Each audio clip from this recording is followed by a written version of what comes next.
अस्सलाम वालेकुम, मेरा नाम डॉक्टर अवैस अनवर है और फर्स्ट ईयर के अंदर हमने बात करनी है चैप्टर नंबर 2 की।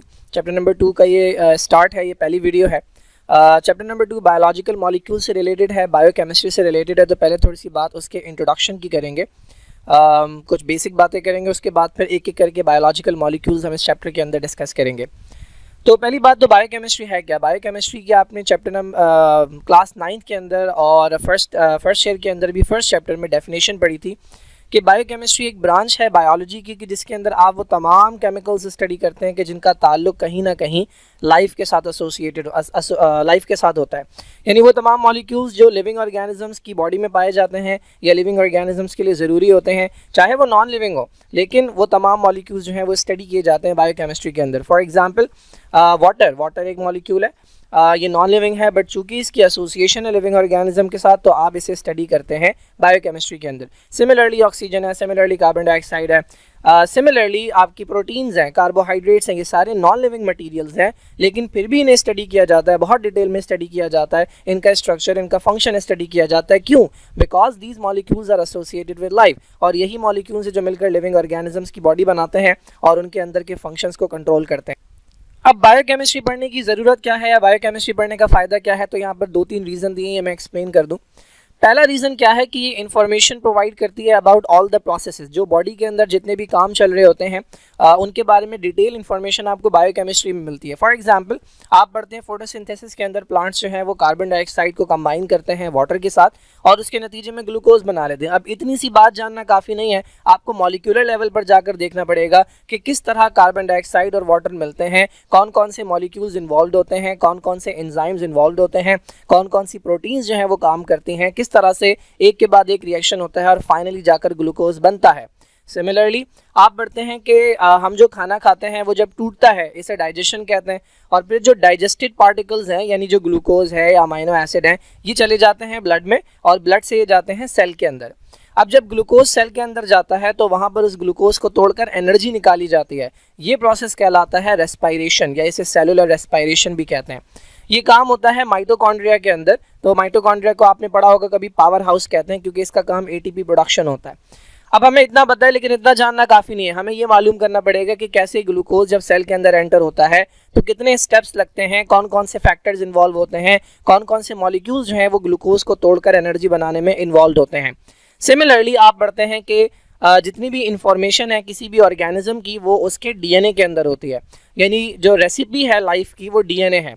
अब ये डीएनए की इंफॉर्मेशन बाहर कैसे आती है, इससे बनता क्या है, किस तरीके से बनता है, कौन कौन से स्टेप्स इन्वॉल्व होते हैं, कैसे ये पूरा प्रोसेस चलता है, ये सारी इन्फॉर्मेशन आपको तब मिलती है जब आप केमिकल लेवल के ऊपर जाके, मॉलिक्यूलर लेवल के ऊपर जाकर स्टडी करते हैं, और ये स्टडी किया जाता है बायोकेमिस्ट्री के अंदर। नाउ द क्वेश्चन इज कि क्यों हमें क्यों स्टडी करना है, कि भाई इतना डिटेल में क्यों जाएं कि फोटोसिंथेसिस कैसे हो रहा है या ग्लूकोज कैसे टूट रहा है या डीएनए की इन्फॉर्मेशन बाहर कैसे आ रही है या प्रोटीन कैसे बन रहा है, क्यों स्टडी करें, किसके पास इतना फारिग टाइम है। तो उसका रीज़न इन्होंने सेकंड पॉइंट के अंदर दिया हुआ है कि जब आप इन्फॉर्मेशन मालूम करते हैं ना नॉर्मल मैकेनिज्म की, तो फिर आपको एबनॉर्मल मैकेनिज्म जो है वो मालूम हो जाता है, जो हेल्प करता है आपको डिजीज़ तक पहुँचने में। देखिए, अगर आपको पता है नॉर्मली एक काम ऐसे होना था कि ए से बी बनना था, बी से सी बनना था और सी से डी बनना था। अब आपने देखा किसी इंसान के अंदर ए से बी तो बन रहा है लेकिन बी से सी नहीं बन पा रहा, तो जब सी नहीं बनेगा तो डी भी नहीं बनेगा, और जब डी नहीं बनेगा तो डी जहाँ जहाँ यूज़ होना था वो काम नहीं हो सकेगा, जिसकी वजह से उसके अंदर कोई ना कोई एबनॉर्मेलिटी आपको देखने को मिलेगी। तो बेतहाशा बीमारियां हैं कि जिनके अंदर जब आपको नॉर्मल मैकेनिज्म पता होता है तो आप फ़ौरन से पता लगा लेते हैं कि अब ये जो एबनॉर्मेलिटी आई है, जिस लेवल के ऊपर आई है, जिस पॉइंट के ऊपर एबनॉर्मेलिटी आई है, जिस पॉइंट पर काम नहीं हो रहा, जो रिएक्शन नहीं हो रहा, उसके नतीजे में क्या चीज़ नहीं बनेगी, और जब वो चीज़ नहीं बनेगी तो उससे आगे जाकर क्या क्या अलामात जो है वो, क्या क्या नुकसान जो है वो पेशेंट को बर्दाश्त करना पड़ेगा। तो नॉर्मल जब आप कर लेते हैं तो उसके बाद आप एबनॉर्मल मैकेनिज्म की तरफ जाते हैं और उससे आपको डिजीज़ डायग्नोज करने में और प्लस ट्रीट करने में आपकी जितनी मेडिसिन हैं ये जाकर मॉलिक्यूलर लेवल के ऊपर काम करती हैं, केमिकल लेवल के ऊपर काम करती हैं। आप जो जब भी बीमार होते हैं तो पैराडॉल ले लेते हैं, ठीक है, या फिर आपको अगर इन्फेक्शन होता है तो एंटीबायोटिक ले लेते हैं। अब ये एंटीबायोटिक करती क्या अंदर जाके, तब पता लगता है जब आप बायोकेमिस्ट्री पढ़ते हैं। जब आप बायोकेमिस्ट्री पढ़ते हैं तो आपको ये पता होता है कि नॉर्मल काम ऐसे हो रहा था, ठीक है। जब बैक्टीरिया अंदर गया, उसने वो नॉर्मल काम रोकने की कोशिश की, तो आपने ऐसी दवा भेजी जिसने उस बैक्टीरिया के अपने कामों को रोकने की कोशिश की।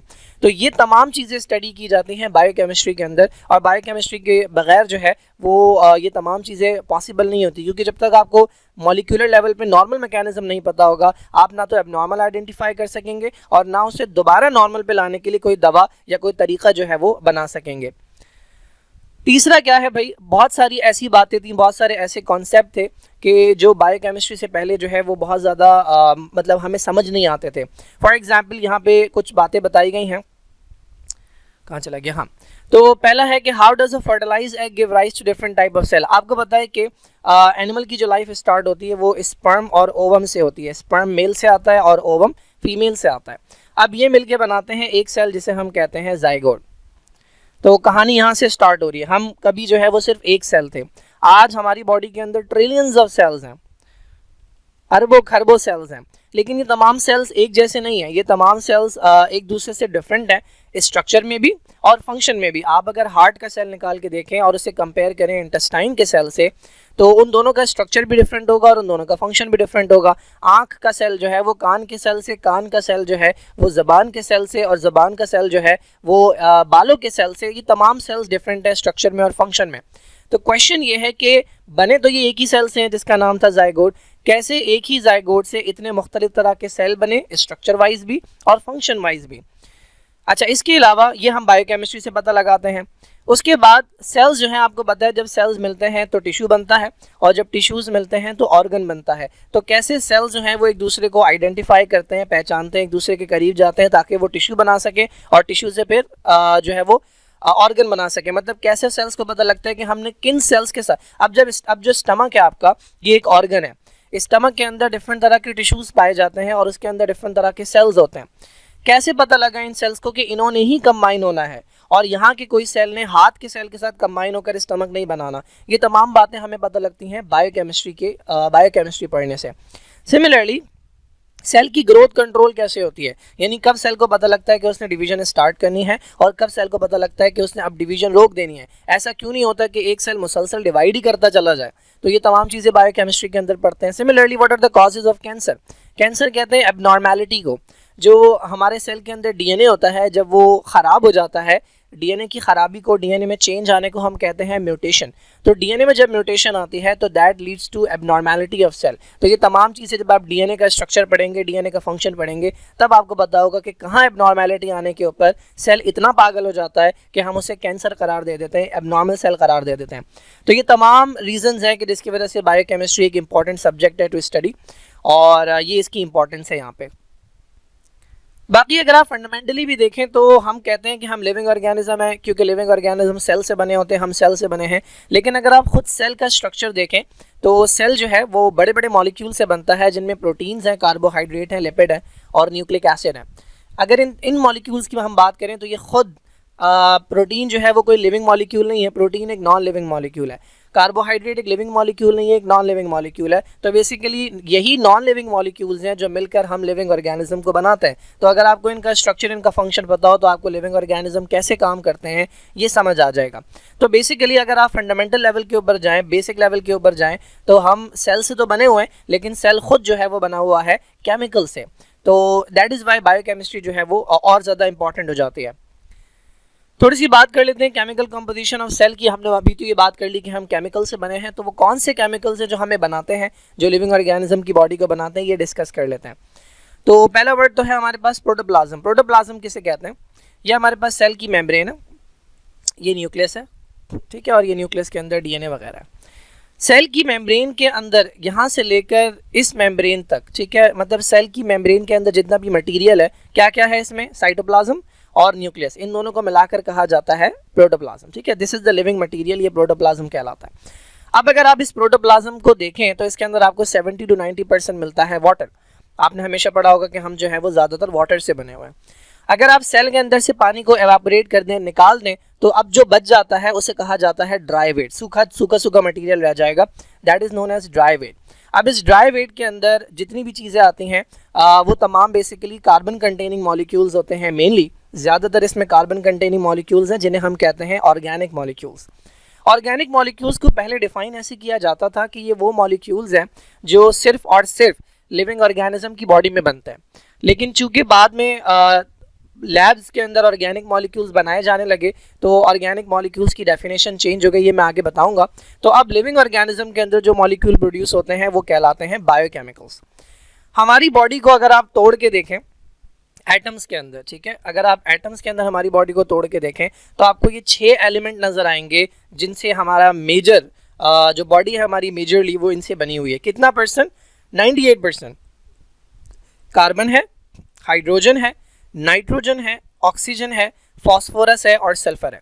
यानी आपकी बॉडी में जितने भी बड़े बड़े मॉलिक्यूल्स हैं उनको जब आप तोड़ेंगे इतना तोड़ देंगे कि ये एटॉमिक लेवल पे आ जाएं, सारे एटम अलग अलग हो जाएं। अब आप एक तरह के एटम्स को कंबाइन करें, कार्बन के एटम्स को कंबाइन करें तो ये कार्बन एलिमेंट बन जाएगा, हाइड्रोजन के एटम्स को कंबाइन करें तो ये हाइड्रोजन, तो आपको 6 एलिमेंट मिलेंगे जो हमारी बॉडी मिलकर बनाते हैं। यानी 98% बॉडी, और ये 98% बॉडी आपकी सिर्फ इन 6 एलिमेंट से मिलकर बनी है। जो बाकी बच गया उसके अंदर बहुत थोड़ा अमाउंट जो है वो आपके ट्रेस एलिमेंट्स होते हैं। जैसे कि आपको पता है कि हीमोग्लोबिन के अंदर आयरन पाया जाता है तो ये आयरन इतना सा होगा। सिमिलरली जिंक पाया जाता है, इसके अलावा सोडियम है, पोटेशियम है, तो ये सारी चीज़ें बहुत थोड़ी हैं। मेनली ये 6 एलिमेंट हैं। इनकी कॉम्पोजिशन भी इस चार्ट के अंदर, इस टेबल के अंदर दी हुई है। अच्छा, इसमें याद क्या रखना है आपने, ये एलिमेंट के नेम है, ये वाला कॉलम छोड़ दें, ये वाला कॉलम आपने देखना है कि किस फॉर्म के अंदर हम इन मॉलिक्यूल्स को यूटिलाइज करते हैं। तो आपको पता है कार्बन अगर हमें चाहिए तो हम एनवायरनमेंट से लेते हैं कार्बन डाइऑक्साइड, हाइड्रोजन अगर हमें चाहिए तो हम एनवायरनमेंट से लेते हैं वाटर, तो वाटर की फॉर्म में हमें हाइड्रोजन मिलता है। ऑक्सीजन डायरेक्टली आती है एज अ गैस, नाइट्रोजन अगर चाहिए तो वो नाइट्रेट की फॉर्म में आती है, NO3 या फिर अमोनियम। NH3 जो होता है वो अमोनिया होता है, इसके अंदर एक और हाइड्रोजन ऐड कर दें अगर तो ये NH4 बन जाता है, this is ammonium ion. Phosphorus अगर चाहिए तो ये फॉस्फेट्स की फॉर्म में आती है, H2PO4 and HPO4, और सल्फर अगर हमें चाहिए तो ये सल्फेट की फॉर्म में आता है। अच्छा, ये याद रखना है कि किस फॉर्म में बॉडी के अंदर आता है, किस फॉर्म में यूटिलाइज किया जाता है। और उसके बाद इसको छोड़ दें, ये वाला जो है कि फंक्शन। अब अगर आपको कार्बन चाहिए तो क्यों चाहिए, तो कार्बन बेसिकली ये मेन एलिमेंट है। अभी मैंने आपको बताया कि ऑर्गेनिक कंपाउंड्स जो हैं उनकी डेफिनेशन ही यही है कि वो कंपाउंड्स, वो मॉलिक्यूल्स जिसमें कार्बन हो, मेन एलिमेंट कार्बन हो, उसके साथ हाइड्रोजन जो है वो अटैच हो कोवैलेंटली। तो आपके मेजर जो मॉलिक्यूल्स हैं, ये जो 4 मॉलिक्यूल्स मैंने अभी बताया आपको, प्रोटीन्स, कार्बोहाइड्रेट, लिपिड और न्यूक्लिक एसिड, ये सारे ऑर्गेनिक मॉलिक्यूल हैं। और ऑर्गेनिक मॉलिक्यूल की जो बुनियाद होती है, जो बेसिक एलिमेंट होता है उसके अंदर, वो कार्बन होता है। इसके अलावा कार्बन प्लांट्स को चाहिए होता है फोटोसिंथेसिस के अंदर। आपने पढ़ा है कि प्लांट्स क्या करते हैं, कार्बन डाइऑक्साइड को कंबाइन करते हैं वाटर के साथ और इसके नतीजे में ये बनाते हैं ग्लूकोज। तो कार्बन डाइऑक्साइड भी, कार्बन भी चाहिए इन्हें और हाइड्रोजन भी चाहिए। तो हाइड्रोजन के अंदर भी फोटोसिंथेसिस आ गया और कार्बन के अंदर भी। तो हाइड्रोजन जो है वो इनको चाहिए फोटोसिंथेसिस के अंदर। क्यों चाहिए? As a reducing agent. Reduction किसे कहते हैं? तो ये हमारे पास एक एलिमेंट है X, अगर इसमें से इलेक्ट्रॉन निकल जाए तो ये प्रोसेस कहलाता है ऑक्सीडेशन, और अगर इसके अंदर इलेक्ट्रॉन ऐड कर दिया जाए तो ये प्रोसेस कहलाता है रिडक्शन। किसी भी एटम के अंदर या मॉलिक्यूल के अंदर इलेक्ट्रॉन्स का ऐड होना कहलाता है रिडक्शन और इलेक्ट्रॉन्स का रिमूव होना कहलाता है ऑक्सीडेशन। अब अगर इलेक्ट्रॉन का ऐड होना रिडक्शन कहलाता है तो जो एलिमेंट इलेक्ट्रॉन ऐड करवाएगा वो कहलाएगा रिड्यूसिंग एजेंट। ठीक है, तो हाइड्रोजन जो है वो इस्तेमाल होता है एज अ रिड्यूसिंग एजेंट, यानी ये इलेक्ट्रॉन्स ऐड करवाता है। ये हम डिटेल में पढ़ेंगे चैप्टर नंबर 11 में। ऑक्सीजन क्यों चाहिए भाई? बहुत इंपॉर्टेंट है ऑक्सीजन। आपने पढ़ा होगा रेस्पायरेशन, कभी नाम सुना होगा। बहुत सारे स्टूडेंट कंफ्यूज होते हैं कि रेस्पायरेशन का मतलब शायद गैस का अंदर जाना, ऑक्सीजन का अंदर जाना और कार्बन डाइऑक्साइड का बाहर आना है। ये जो है प्रोसेस, ये ब्रीदिंग कहलाता है। ठीक है, या इसे गैस एक्सचेंज कहा जाता है। This is not respiration. हम इसे कह लेते हैं respiration, but this is not the actual respiration. Respiration किसे कहते हैं? रेस्पायरेशन कहते हैं सेल के अंदर फूड का ब्रेक डाउन। ये वो वाला फूड नहीं है जो आपने निवाले खाए थे, उसका टूटना कहलाता है डाइजेशन। डाइजेस्ट होने के बाद जब छोटे छोटे मॉलिक्यूल्स में कन्वर्ट हो जाता है तो ये छोटा मॉलिक्यूल जब सेल के अंदर जाता है तो सेल में इसे तोड़ा जाता है ताकि इससे एनर्जी प्रोड्यूस की जा सके। कुछ ऑर्गेनिज्म क्या करते हैं, ऑक्सीजन की मदद से तोड़ते हैं, तो ये रेस्पायरेशन कहलाती है एरोबिक। और कुछ जो है वो ऑक्सीजन के बिना तोड़ते हैं, ये कहलाती है एनएरोबिक। तो एरोबिक रेस्पायरेशन के लिए आपको ऑक्सीजन चाहिए होती है और ये काम होता है माइटोकॉन्ड्रिया के अंदर, जिसे power house of the cell भी कहा जाता है। Now why do organisms need nitrogen? तो नाइट्रोजन कुछ जगहों पर इस्तेमाल होती है, बहुत इंपॉर्टेंट है नाइट्रोजन। एक तो ये यूज़ होती है अमाइनो एसिड के अंदर। नेक्स्ट टॉपिक जो है आपका, इसके बाद 2-3 टॉपिक के बाद प्रोटीन्स का है, वो है उसके अंदर जो प्रोटीन्स हैं ये बड़े बड़े मॉलिक्यूल्स हैं और ये एक छोटे मॉलिक्यूल से बनते हैं जिसका नाम है अमाइनो एसिड। ये अमाइनो एसिड का बेसिक स्ट्रक्चर है, कार्बन है, एक तरफ हाइड्रोजन है, एक तरफ ये वाला ग्रुप है, ये कहलाता है कार्बोक्सिलिक एसिड, एक तरफ ये वाला ग्रुप है, this is known as amino group, और एक तरफ ये आर होता है जिसे रेडिकल या साइड चेन कहते हैं, ये वहाँ पर मैंने एक्सप्लेन किया। अच्छा, अब ये जो अमाइनो ग्रुप है इसके अंदर ये मौजूद है नाइट्रोजन। तो अमाइनो एसिड बनाने के लिए या प्रोटीन बनाने के लिए चाहिए होता है नाइट्रोजन, ठीक है। इसके अलावा न्यूक्लिक एसिड कहते हैं डीएनए को और आरएनए को। तो न्यूक्लिक एसिड में जो भी डीएनए हो या आरएनए हो वो बनता है एक छोटे यूनिट से जिसको कहा जाता है न्यूक्लियोटाइड। और ये जो न्यूक्लियोटाइड है ये खुद 3 चीज़ों से मिलकर बनता है। एक होता है इसके अंदर 5 कार्बन वाला कार्बोहाइड्रेट, ये भी इस चैप्टर के अंदर मौजूद है टॉपिक। एक चीज़ इसके अंदर होती है PO4 जिसे कहते हैं फॉस्फेट, और कार्बन नंबर 1 पर लगा होता है N जो है ना ये एक रिंग है जिसके अंदर नाइट्रोजन लगा होता है, this is known as nitrogenous base. तो इस नाइट्रोजनस बेस को बनाने के लिए या न्यूक्लिक एसिड को बनाने के लिए आपको नाइट्रोजन चाहिए होगा, एनिमल्स को भी प्लांट्स को भी। हार्मोन्स बेसिकली होते हैं केमिकल मैसेंजर्स, ये ऐसे केमिकल्स होते हैं जिनका काम है कोई ना कोई मैसेज ट्रांसफ़र करना। तो कुछ हार्मोन्स ऐसे होते हैं जो प्रोटीन से बने होते हैं, और अभी मैंने आपको बताया प्रोटीन में अमाइनो एसिड होता है और अमाइनो एसिड के लिए नाइट्रोजन चाहिए। इसके बाद क्या है, कोएंजाइम। देखिए या तो एंजाइम हो या कोएंजाइम हो, ये चैप्टर नंबर 3 के अंदर मैं एक्सप्लेन करूंगा। एंजाइम्स ज़्यादातर जो होते हैं वो प्रोटीन से बने होते हैं, और अगेन प्रोटीन अमाइनो एसिड से बनी होती है और अमाइनो एसिड के अंदर नाइट्रोजन रिक्वायर्ड होता है। ओके, नेक्स्ट क्या है, फॉस्फोरस। कहाँ चाहिए, कंपोनेंट ऑफ न्यूक्लिक एसिड। अभी मैंने आपको बताया डीएनए और आरएनए के अंदर ये वाला ग्रुप होता है PO4। तो ये जो PO4 है इसके अंदर ये फॉस्फोरस मौजूद है, तो डीएनए आरएनए बनाने के लिए चाहिए होता है। ATP वो मॉलिक्यूल है जिसे हम कहते हैं एनर्जी कैरियर, यानी जब भी सेल के पास एनर्जी होती है तो इसके पास रखवा दी जाती है, और जब सेल को किसी काम के लिए एनर्जी चाहिए होती है तो वो इससे हासिल कर ली जाती है। ATP खुद जो है ना वो एक न्यूक्लियोटाइड है, जिस तरह अभी हम पढ़ के आए थे डीएनए और आरएनए न्यूक्लियोटाइड होते हैं, न्यूक्लियोटाइड से बने होते हैं, बिल्कुल उसी तरह ATP खुद जो है वो एक न्यूक्लियोटाइड है। ये पहला कार्बन, ये दूसरा कार्बन, ये तीसरा, ये चौथा और ये 5वां। इसके यहाँ पर लगा होता है नाइट्रोजनस बेस, ठीक है, उसका नाम होता है एडिनिन। और इसके साथ एक फॉस्फेट नहीं होता, इसके साथ होते हैं 3 फॉस्फेट। तो आपको नज़र आ रहा है इसके लिए तो लाजमी चाहिए ही चाहिए फॉस्फेट। और अगर आपके पास ये मॉलिक्यूल ना हो, ये जो ATP है ये ना हो, तो आपकी बॉडी के कोई काम जो है वो नहीं हो सकता, क्योंकि मेनली ज़्यादातर कामों के लिए एनर्जी चाहिए होती है जो ATP से आती है। और कहाँ इस्तेमाल होता है भाई, फॉस्फोलिपिड। हमारी जो सेल मेम्ब्रेन है, अब इस सेल की मेम्ब्रेन के अंदर 2 चीज़ें मेनली पाई जाती हैं। एक इसके अंदर होता है लिपिड और एक इसके अंदर होती है प्रोटीन। तो लिपिड की जो टाइप होती है उसका नाम है फॉस्फोलिपिड, इसके अंदर भी फॉस्फोरस होता है, ये मैं लिपिड वाले टॉपिक में एक्सप्लेन करूंगा। एंजाइम्स, ठीक है, कुछ एंजाइम्स जो हैं एंजाइम्स जो है वो प्रोटीन से बने होते हैं, और फॉस्फोरस प्रोटीन्स के अंदर भी होता है। ये जो सल्फर है और ये जो फॉस्फोरस है ये प्रोटीन्स के अंदर शामिल होते हैं, प्रोटीन में सिर्फ नाइट्रोजन नहीं होता। अच्छा, इसके अलावा कहाँ चाहिए, NAD और NADP, ये दोनों कहलाते हैं इलेक्ट्रॉन कैरियर। जिस तरह ATP था एनर्जी कैरियर, ये कहलाते हैं इलेक्ट्रॉन कैरियर। सेल के पास जब इलेक्ट्रॉन ज़्यादा होते हैं तो इनके पास रखवा दिए जाते हैं, और जब सेल को इलेक्ट्रॉन चाहिए होते हैं तो फिर इनसे ले लिए जाते हैं। जिस तरह ATP एक न्यूक्लियोटाइड था, बिल्कुल उसी तरह NAD और NADP ये भी न्यूक्लियोटाइड होते हैं, और न्यूक्लियोटाइड के अंदर फॉस्फेट ग्रुप पाया जाता है।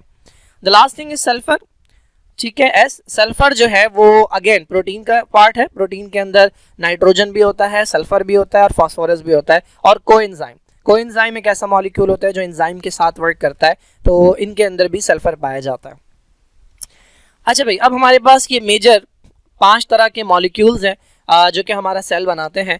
ये अलग अलग मॉलिक्यूल हैं, protein, carbohydrate, lipid, nucleic acid. और अगर इन चारों में से कोई 2 मिला दिए जाएं, फॉर एग्जांपल आप प्रोटीन को मिला दें कार्बोहाइड्रेट से, तो अब ये नया मॉलिक्यूल बनेगा, ये कहलाएगा कॉन्जुगेटेड।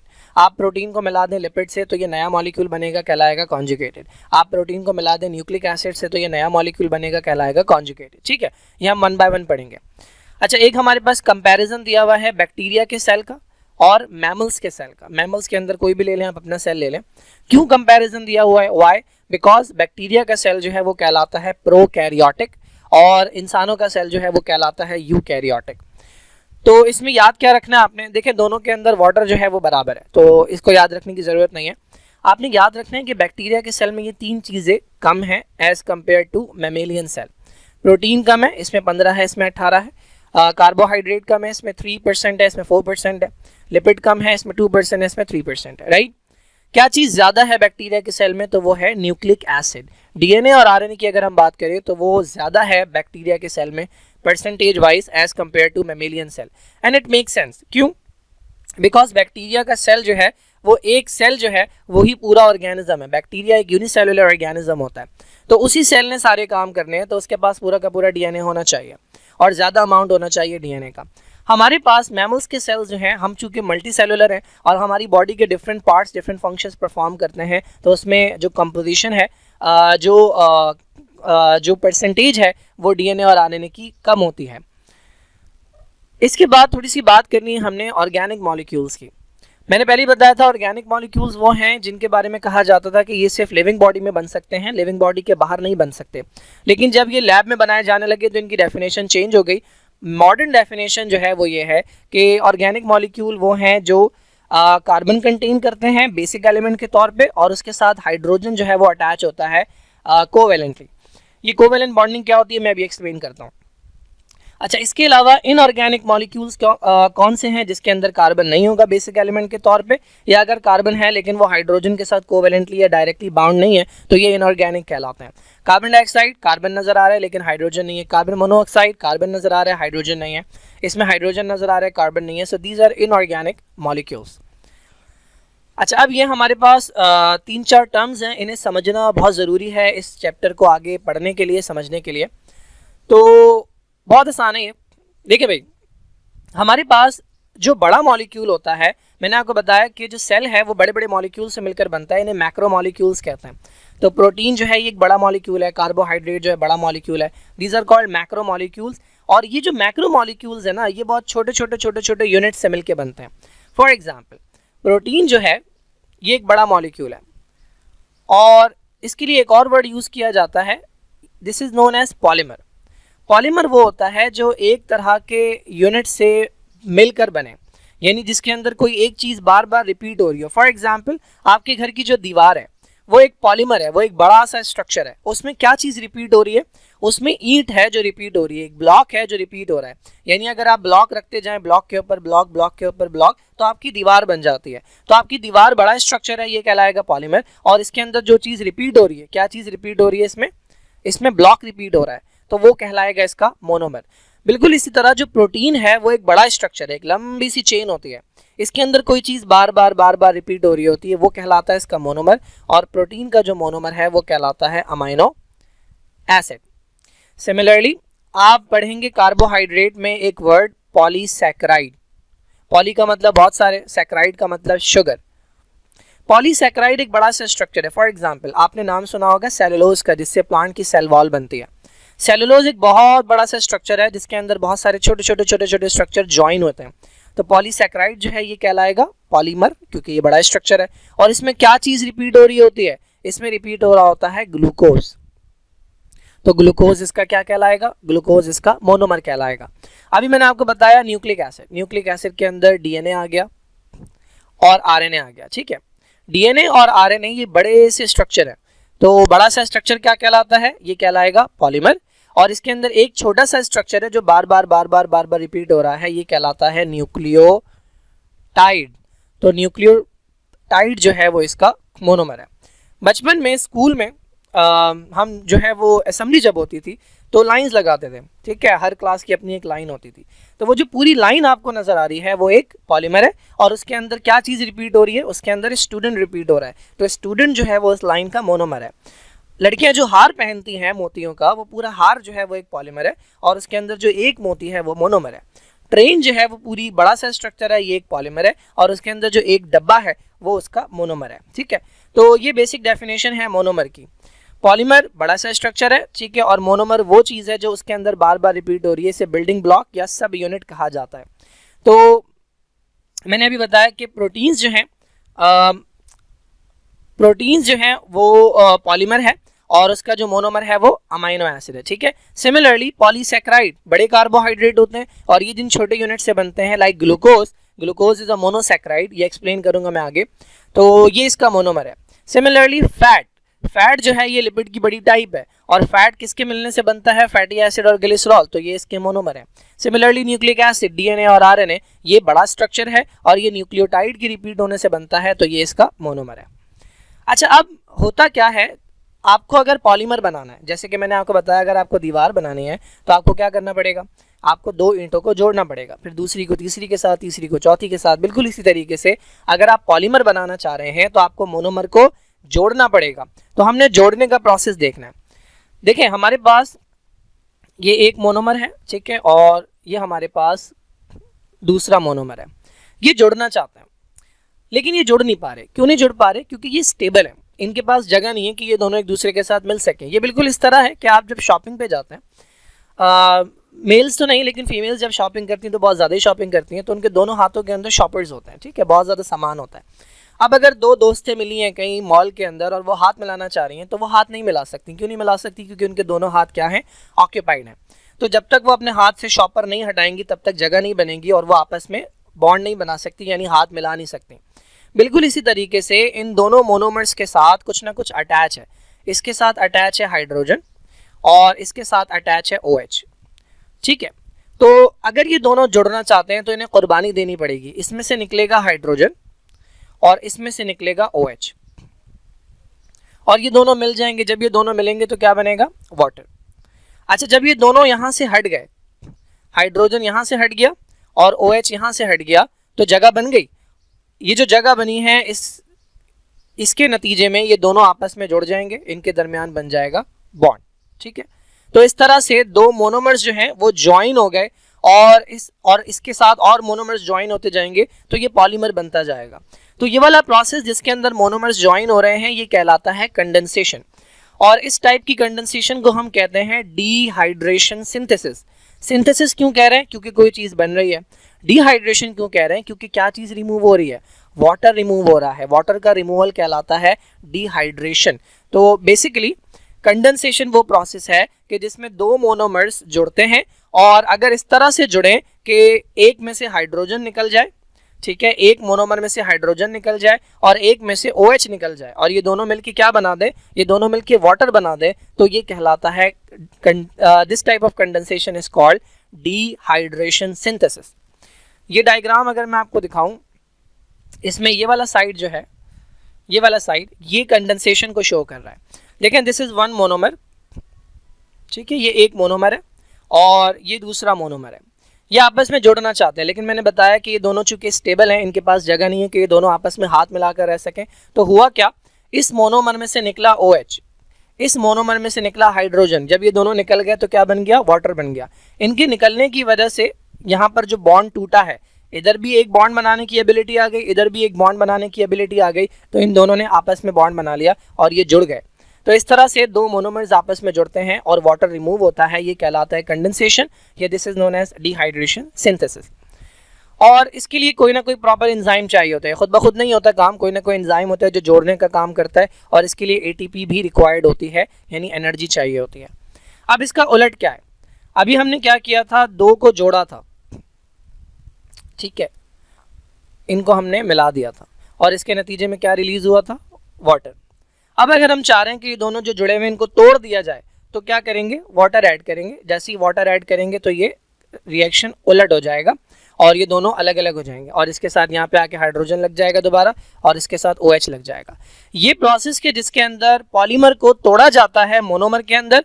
कैसे तोड़ा जाता है? By the addition of water. ये प्रोसेस कहलाता है हाइड्रोलाइसिस। लाइसिस का मतलब टूटना है, हाइड्रो का मतलब वाटर है। वाटर ऐड करके आपने मॉलिक्यूल को तोड़ दिया।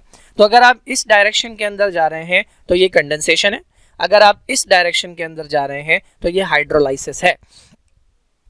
सॉरी, यहीं से अगर इस डायरेक्शन के अंदर जाएंगे तो ये हाइड्रोलाइसिस है। यहाँ तो इन्होंने ऊपर से नीचे की दिखाया हुआ है। हाँ भाई, तो ये हमारे पास एक मोनोमर और दूसरा मोनोमर, देखिए यहाँ पे जुड़े हुए हैं, इनके दरमियान ये वाली कंडीशन है, इसको इन्होंने ऊपर बना दिया, ये दोनों आपस में जुड़े हुए हैं। मैं चाह रहा हूँ कि मैं इन्हें तोड़ दूं, तो मैं क्या ऐड करूंगा, मैं वाटर ऐड करूंगा। जैसे ही वाटर ऐड करूंगा, वाटर में से एक निकलेगा OH और एक निकलेगा हाइड्रोजन। एक के साथ जाके OH चिपक जाएगा, एक के साथ जाके हाइड्रोजन चिपक जाएगा और इनके दरमियान जो बॉन्ड था वो ब्रेक हो जाएगा। ये प्रोसेस कहलाता है हाइड्रोलाइसिस और ये टोटली ऑपोजिट है, कंप्लीटली ऑपोजिट है किसका, ये कंडेंसेशन का ऑपोजिट है। अच्छा भाई, तो जब जो भी मेटाबॉलिज्म होता है, मेटाबॉलिज्म वो तमाम प्रोसेसेस हैं जो हमारी बॉडी में चल रहे हैं। तो मेटाबॉलिज्म के अंदर दो तरह के रिएक्शंस होते हैं, या तो कोई मॉलिक्यूल बन रहा होगा या कोई मॉलिक्यूल टूट रहा होगा। तो जो बनना है उसे हम कहते हैं एनाबॉलिज्म, ठीक है। जिसमें कोई मॉलिक्यूल बनता है वो एनाबॉलिज्म कहलाता है और जिसमें कोई मॉलिक्यूल टूटता है वो कैटाबॉलिज्म कहलाता है। इन दोनों को मिलाकर हम कहते हैं मेटाबॉलिज्म। तो देखिए, अगर कोई मॉलिक्यूल बन रहा है तो वो कौन से प्रोसेस से बन रहा होगा, वो कंडेंसेशन से बन रहा होगा। और अगर कोई मॉलिक्यूल टूट रहा है तो वो कौन से प्रोसेस से टूट रहा होगा, वो हाइड्रोलाइसिस से टूट रहा होगा। आप जब खाना खाते हैं, बड़े बड़े निवाले खाते हैं, तो उसके अंदर बड़े बड़े मॉलिक्यूल होते हैं, प्रोटीन होती है, कार्बोहाइड्रेट होता है, लिपिड होता है। आपके डाइजेस्टिव सिस्टम के अंदर इन बड़े मॉलिक्यूल्स को तोड़ा जाता है छोटे मॉलिक्यूल्स में, तो कौन सा प्रोसेस हुआ, ये हाइड्रोलाइसिस, ठीक है। एंजाइम्स की मदद से ये काम किया जाता है। जब ये टूट जाते हैं छोटे छोटे यूनिट्स के अंदर, तो आप इन्हें एब्जॉर्ब कर लेते हैं, ये आपके ब्लड में आते हैं। ब्लड के बाद ये जाते हैं ब्लड से सेल्स के अंदर। फॉर एग्जांपल अमाइनो एसिड है, तो अमाइनो एसिड जब सेल के अंदर जाएगा तो आपका सेल क्या करेगा, उन अमाइनो एसिड को जोड़कर अपनी प्रोटीन बनाएगा। अब ये कौन सा प्रोसेस है, ये है कंडेंसेशन। तो दोनों प्रोसेसेस चल रहे हैं, कंडेंसेशन भी चल रहा है, हाइड्रोलाइसिस भी चल रहा है बॉडी के अंदर। थोड़ी सी बात कर लेते हैं कार्बन की। कार्बन के बारे में आपको पता है कि कार्बन जो है ये ग्रुप 4A का एलिमेंट होता है और ऑर्गेनिक केमिस्ट्री की पूरी बुनियाद जो है वो कार्बन के ऊपर है। ऑर्गेनिक कंपाउंड्स होते ही वही हैं कि जिसके अंदर मेन एलिमेंट कार्बन होता है और वो हाइड्रोजन के साथ कोवेलेंट बॉन्ड बनाता है। चूंकि ये ग्रुप 4A का एलिमेंट है तो इसके पास आउटर शेल के अंदर 4 इलेक्ट्रॉन्स होते हैं। आपको पता है कि ये वाला शेल कंप्लीट करने के लिए 8 चाहिए होते हैं। इसका मतलब कार्बन के पास एबिलिटी है कि ये 4 बॉन्ड्स बना सकता है। Now this ability is very important, ठीक है। इसकी वैलेंसी 4 है तो ये टेट्रावैलेंट कहलाता है। अच्छा, अब कार्बन जो है वो दूसरे कार्बन के साथ बॉन्ड बनाता है, जिसकी वजह से बहुत लंबे लंबे बड़े बड़े स्ट्रक्चर बन जाते हैं। और यही लंबे लंबे स्ट्रक्चर या बड़े बड़े स्ट्रक्चर जो हैं ये बुनियाद होते हैं, बेसिक स्केलेटन होते हैं, बेसिक फ्रेमवर्क होते हैं किसका, ऑर्गेनिक मॉलिक्यूल्स का। तो ये प्रॉपर्टी जो है इसके लिए आई थिंक वर्ड यूज़ किया जाता है कैटेनेशन। कार्बन जो है इसके पास एबिलिटी है कि ये 4 बॉन्ड बना सकता है। तो अगर ये चारों हाइड्रोजन के साथ बना ले तो ये तो बहुत छोटा सा स्ट्रक्चर बन जाएगा। तो ये कार्बन क्या करता है, इधर हाइड्रोजन है, इधर हाइड्रोजन है और इधर हाइड्रोजन है, लेकिन इधर हाइड्रोजन के बजाय एक और कार्बन आ गया। अब इसके पास फिर 3 बॉन्ड बनाने की एबिलिटी है, तो ये इधर हाइड्रोजन लगा लेगा, इधर हाइड्रोजन लगा लेगा, लेकिन इधर एक और कार्बन लगा लेगा। फिर इसके पास 3 बॉन्ड बनाने की एबिलिटी है। अब सोचें, इधर भी कार्बन लगा लिया इसने, इधर भी कार्बन लगा लिया इसने, इधर भी कार्बन लगा लिया। इसके पास फिर 3 की एबिलिटी है, इसके पास फिर 3 की एबिलिटी है, इसके पास फिर 3 की। तो इस तरह से कार्बन कार्बन के साथ मिलके बहुत लंबे लंबे से स्ट्रक्चर बनाता है। आई थिंक ये प्रॉपर्टी कहलाती है कैटेनेशन, ये केमिस्ट्री का वर्ड है। तो स्ट्रक्चर्स को अगर हम देखें तो there are different type of structure. ये मेथेन है, ठीक है, ये सिंपल सा मॉलिक्यूल है, इसमें सिर्फ एक कार्बन है, कार्बन दूसरे के साथ नहीं मिला, चारों तरफ हाइड्रोजन है। लेकिन इधर जो है कार्बन कार्बन के साथ बॉन्ड बना के ये स्ट्रक्चर बना रहा है बिल्कुल सीधा, तो ये लीनियर स्ट्रक्चर कहलाता है। अगर इसके अंदर ब्रांच आ जाए, देखें ये कार्बन ने कार्बन के साथ बॉन्ड बनाया, इसने कार्बन के साथ, तो यहाँ तक तो था लीनियर, लेकिन ये आ गई एक ब्रांच और ये आ गई दूसरी ब्रांच, तो इस तरह का स्ट्रक्चर ब्रांच कहलाता है। अगर ये घूम जाए, कार्बन है, फिर इधर कार्बन है, फिर इधर कार्बन है, फिर इधर कार्बन है और इधर है, तो ये साइक्लिकल स्ट्रक्चर कहलाता है। उसके बाद क्या है, कार्बन कार्बन के दरमियान सिंगल बॉन्ड भी हो सकते हैं और कार्बन कार्बन के दरमियान डबल और ट्रिपल बॉन्ड भी हो सकते हैं। आप पढ़ते हैं अल्केन, अल्कीन और अल्काइन केमिस्ट्री के अंदर। तो ये कुछ बात थी कार्बन से रिलेटेड। 2 तरह की बॉन्डिंग जो आपको पता है वो यहाँ पर मेंशन है। एक तरह की बॉन्डिंग होती है जिसे हम कहते हैं आयोनिक बॉन्ड, और एक तरह की बॉन्डिंग होती है जिसे हम कहते हैं कोवेलेंट बॉन्ड। तो आयोनिक बॉन्ड क्या होता है, जिसके अंदर भी कंप्लीट ट्रांसफर होता है इलेक्ट्रॉन का। तो ये हमारे पास सोडियम है, ठीक है, इसके पास 11 इलेक्ट्रॉन्स होते हैं, 2 इसके इनर शेल में होते हैं, 8 इसके आउटर शेल में होते हैं और 1 इसके आउटर मोस्ट शेल में होता है। तो ये स्टेबल है, ये स्टेबल है और ये वाला स्टेबल नहीं है, ठीक है, इसके अंदर 8 इलेक्ट्रॉन चाहिए, तो इसके पास 1 इलेक्ट्रॉन है देने के लिए।